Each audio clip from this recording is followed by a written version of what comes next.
Hello, kitties. Good to see you. Are you ready for the next reading of The Witches? It's getting pretty exciting. I just want to put my gloves on so I can carry on. You know how it is. Gotta wear gloves. There. So the last time I read this, Luke was behind the screen watching The Witches. And he was getting a little bit antsy because the Grand High Witch appeared on the platform. And the witches are all enthralled. The Grand High Witch has this weird accent, and she's demanding that the witches sit and listen, take off their wigs, take off their gloves, take off their shoes.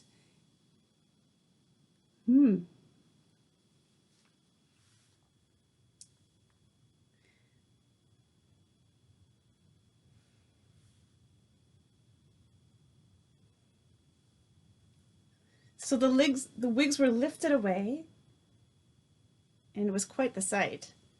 There now appeared in front of me, row upon row of bald female heads, a sea of naked scalps, every one of them red and itchy looking from being rubbed by the linings of the wigs.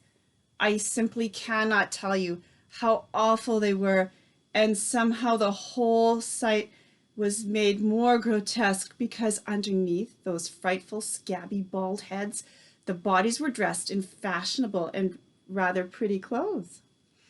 It was monstrous. It was unnatural. Oh, heavens, I thought. Oh, help!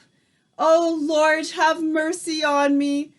These foul, bald-headed females are child killers, every one of them. And here I am, imprisoned in the very same room, and I can't escape.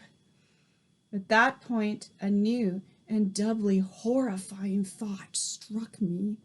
My grandmother had said that with their special nose holes, they could smell out a child on a pitch-black night from right across the other side of the road. Up to now, my grandmother had been right every time. It seemed a certainty, therefore, that one of the witches in the back row was going to sniff me out at any moment, and then the yell of "dog's droppings" would go up all over the room, and I would be cornered like a rat. I knelt on the carpet behind the screen, hardly daring to breathe. Then, suddenly, I remembered another very important thing my grandmother had told me. The dirtier you are, she had said, the harder it is for a witch to smell you out. How long since I had last had a bath? Not for ages.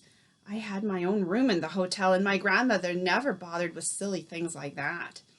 Come to think of it, I don't think I've had a bath since we arrived. When had I last washed my hands or my face? There's a picture of all the wigs coming off. I think I might have shown you that last time. It's kind of hard to turn these pages with the gloves on. When had I last had a bath? Certainly not this morning. Not yesterday either.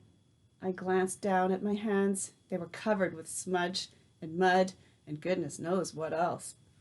So perhaps I had a chance after all. The stink waves couldn't possibly get out through all that dirt. "Witches of England!" shouted the Grand High Witch. She herself, I noticed, had not taken off either her wig or her gloves or those shoes of hers. "Witches of England!" she yelled. The audience stirred uneasily and sat up straighter in their chairs. "Miserable witches!" she yelled. "Useless, lazy witches! Feeble, fribbling witches! You are a heap of idle, good-for-nothing worms!" A shudder went through the audience. The Grand High Witch was clearly in an ugly mood, and they knew it. I had a feeling that something awful was going to happen soon. "I am having my breakfast this morning, cried the Grand High Witch, and I am looking out of the window at the beach, and what am I seeing? I am asking you, what am I seeing? I am seeing a revolting sight. I am seeing hundreds, I am seeing thousands of rotten, repulsive little children playing on the sand. It is putting me right off my food. Why have you not got rid of them? She screamed. Why have you not rubbed them all out? Those filthy, smelly children. With each word she spoke, flecks of pale blue phlegm shot from her mouth like little bullets. I am asking you why, she screamed. Nobody answered her question. Children smell, she screamed. They stink out the world. We do not want these children around here. The bald heads in the audience all nodded vigorously. One child a week is no good to me, the Grand High Witch cried out. Is that the best you can do? We will do better, murmured the audience. We will do much better. Better is no good either, shrieked the Grand High Witch. I demand maximum results. So, here are my orders. My orders are that every single child in this country shall be removed, rubbed out, squashed, squirted, skittered, and frittered before I am here again in 1 year's time. Do I make myself clear? A great gasp went up from the audience. I saw the witches all looking at one another with deeply troubled expressions, and I heard one witch at the end of the front row saying out loud, All of them? We can't possibly wipe out all of them. The Grand High Witch whipped around as though someone had stuck a skewer into her bottom. Who said that? She snapped. Who dares to argue with me? It was you, was it not? She pointed a gloved finger, as sharp as a needle, at the witch who had spoken. I didn't mean it, your grandness, the witch cried out. I didn't mean to argue. I was just talking to myself. You dared to argue with me, screamed the Grand High Witch. I was just talking to myself, cried the wretched witch. I swear it, your grandness. She began to shake with fear. The Grand High Witch took a quick step forward, and when she spoke again, it was in a voice that made my blood run cold.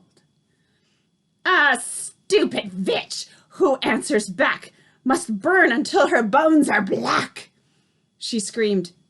No, no, begged the witch in the front row. The Grand High Witch went on. A foolish witch without a brain must sizzle in the fiery flame. Save me, cried the wretched witch in the front row. The Grand High Witch took no notice of her. She spoke again. An idiotic witch like you must roast upon the barbecue.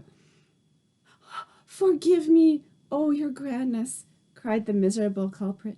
I didn't mean it.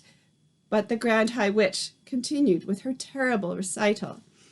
A witch who dares to say I'm wrong will not be with us very long. A moment later, a stream of sparks that looked like tiny white hot metal filings came shooting out of the Grand High Witch's eyes and flew straight towards the one who had dared to speak. I saw her sparks striking against her and burrowing into her, and she screamed, a horrible howling scream, and a puff of smoke rose up around her. A smell of burning meat filled the room.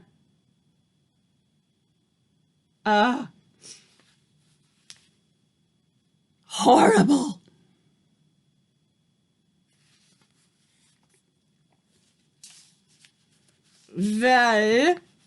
Well, anyway, I guess we're going to find out next time what happens to that poor witch in the front row. Oh dear. What a horrible witch.